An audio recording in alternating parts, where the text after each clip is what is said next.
এটা আমাদের ঘের, আব্বু চাষ করেছে।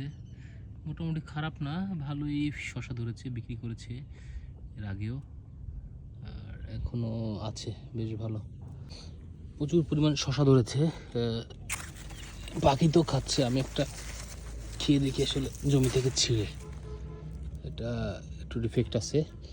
প্রচুর ধরেছে এবং গাছগুলো একটু হলুদ হয়ে যাচ্ছে, কারণ পানি হওয়ার কারণে গাছ হলুদ হয়ে যাচ্ছে। আমি কীভাবে দেখাই যে আসলে এখানে পর্যাপ্ত পরিমাণে ধরেছে, পিছন ভিতর থেকে তো দেখা যাবে।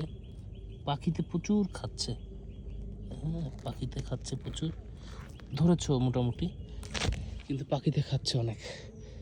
করলা গাছ এখনও করলা হওয়া শুরু হয়নি, করলা মিনিস উস্তে, আর ওই পাশে আছে করলা। দেখতে পাচ্ছেন কি পরিমাণ উস্তে ধরেছে গাছে, প্রচুর উস্তে ধরেছে। এখানে প্রায় 1700-1800 টাকা করে মন। সো ভালোই দাম পাওয়া যাচ্ছে উস্তের এখন। দেখতে পাচ্ছেন প্রচুর উস্তে ধরেছে গাছে, পর্যাপ্ত উস্তে। কিছু করলাও আছে এবং উস্তের যেহেতু দাম ভালো, সেক্ষেত্রে উস্তে লাগানো হয়েছে বেশি। দেখতে পাচ্ছেন প্রচুর পরিমাণে উস্তে ধরেছে, প্রচুর।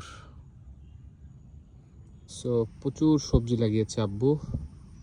এখানে দেখা যাচ্ছে অনেক বাঙ্গি, এই যে বাঙ্গি হয়েছে অনেকগুলা।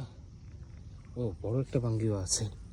ডাঁটা শাক, মরিচ, এমন কিছু নেই যেন। এখানে একটা বড় বাঙ্গি, এই যে একটা বড় বাঙ্গি হয়েছে। পুঁই শাক, মরিচ সব আছে, এভরিথিং। শশা হয়েছে অনেক, ওই পাশে করলা। এই জায়গাতে মাছের ঘের, এখানেও মাছ ছেড়েছে, চিংড়ি এবং রুই মাছ প্রচুর। এবার শুকনো মৌসুমে দেখা যাক মাছ ধরা যাবে।